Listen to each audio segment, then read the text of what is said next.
there was an event in 2021 that is really, for me, one of the smoking guns. And the mix shift also is a smoking gun. Just to put some numbers on the CDC, we found, and these are excess deaths. This is above a baseline we calculated 5 years prior. In 2020, 40,000 millennials died excessively, ages 25 to 44. In 2021, 60,000, 50% increase. Gen X didn't fare much better. There were 90,000 excess deaths in 2020, 120,000 in 21. Whereas the old folks saw their excess deaths decrease in 2021. So that was the mix shift.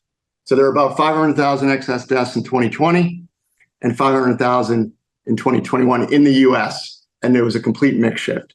So again, using deductive reasoning and logic, what changed? Well, a vaccine and people forced to take it. And we've proven without a doubt that something's happened to the employed of the US. And I went before Senator Ron Johnson in December, told him it's a national security issue. And we know the military has, their problems as well. So it's military, first responders, and all the employed. What's been the reaction from government, from media to what you're saying? I was fact-checked early on before the Society of Actuaries came out. And AP and Reuters asked me for comments in my Twitter DMs.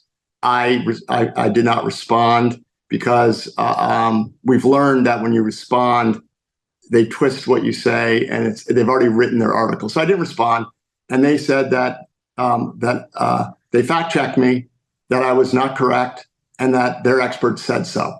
That was it. That was the fact check. So that I haven't been fact-checked really since then. I wrote a book, came out December 13th. There's been no attacks because we put QR codes throughout the book. This is government data. You can maybe debate us on the methodologies we use and how to calculate the baseline to get excess deaths. My team, Carlos and Yuri, Carlos wrote two methodology papers on how he calculates baseline. So anybody wants to, challenge us, we believe we have the way to do it correctly. So no one in the mainstream media is really, they're doing what they did to Bobby Kennedy's book. They're ignoring it. So my book's ignored, which is, right, I guess, testament to the fact they haven't found anything yet to debunk. Yeah, Bobby Kennedy, I think it was like the best-selling book in America, and yet it was on none of the top lists, and nobody was talking to him about it. Yeah, my book is currently doing very well. It's number one in 3 categories. It's vaccinations, virology, and immunization, and it's ranked consistently in the top 200 on the Amazon website. So the book's doing well, but yet it's not reviewed by anybody in the establishment media. Obviously, the independent media has done a lot of reviews that have been very favorable, but it's been crickets from quote unquote the mainstream media. Yeah, which again, as you said, is mostly funded by pharma, which we should have known before, but then it became very clear. What about tech platforms? You were originally banned on Twitter. I think Elon got you back. What's been it like with the rest of the platforms? By the way, we're putting these things on YouTube lately, and I haven't been taken down. But at the time when we put things up in 2020 and 2021, and even last year, we were getting strikes and getting things taken down. Well, you and I are Wall Street guys, and so what happened recently at YouTube? The head of YouTube retired. Yeah. I call that a tell. That's a tell. And I think you're right. The vaccine was a verboten issue in until very recently. So I think something's going on there. I don't know what it is, but it certainly seems that some tech platforms don't want to be caught up because censorship has killed people. Let's be honest here. They suppressed early treatment talk, and then they suppressed vaccination talk. They malign doctors. They deplatform doctors, yourself, me. So lives could have been saved. And when again, this is above my pay grade. I'm not a lawyer. I'm not a prosecutor. But eventually, there'll be questions. And I think they're trying to. I think they had a rut row moment, and they're going back. They're trying to pretend that everything's okay. I think that's what's going on. That's why it seems like things are loosening up a bit. That's my personal opinion. I got on Getter I was already on Getter after I got banned from Twitter. So I had a good following on Getter. So I was getting my information out that way. I was also doing a lot of independent media. And I'm on LinkedIn, but I don't post anything controversial on LinkedIn. LinkedIn's just a professional site for me. So I've avoided being deplatformed on LinkedIn by posting anything that I'm doing. It's just, people can go and see my resume, basically.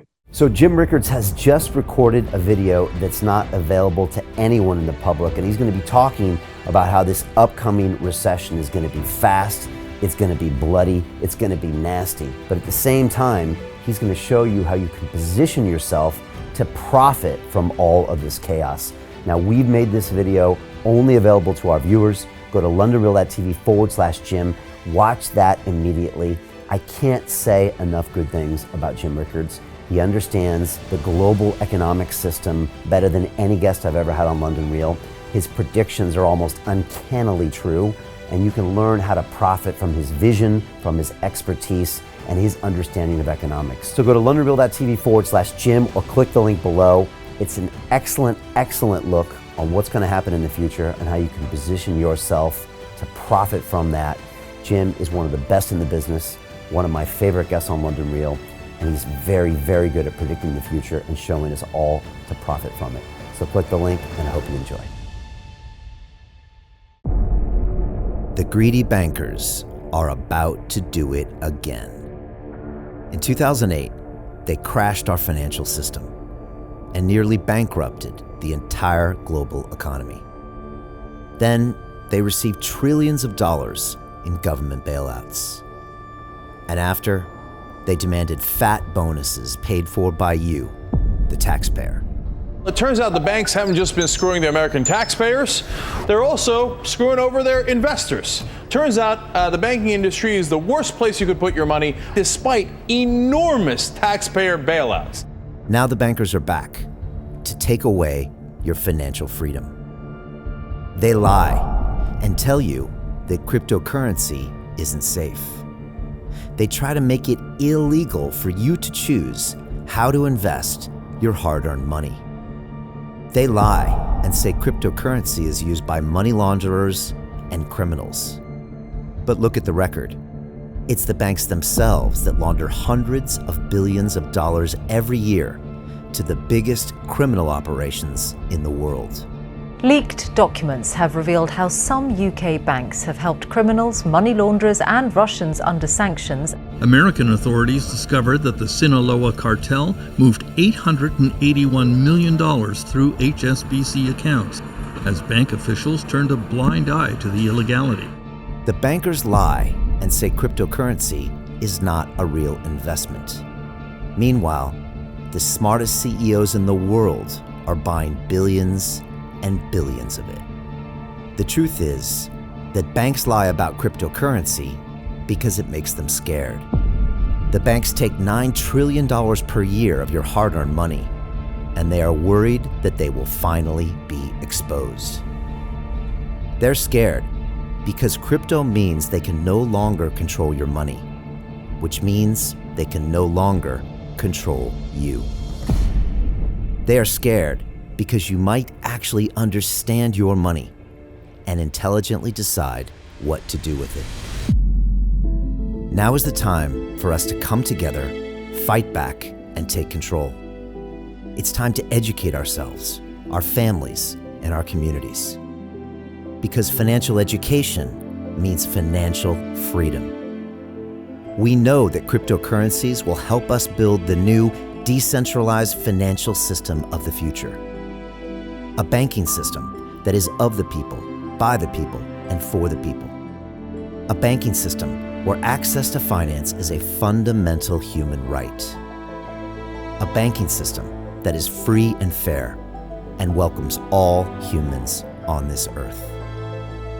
The DeFi revolution is happening. We, the people, can no longer be fooled. We choose to take control of our finances. We choose to take control of our freedom. We choose to take control of our future. Join us, and let's take back our financial freedom forever.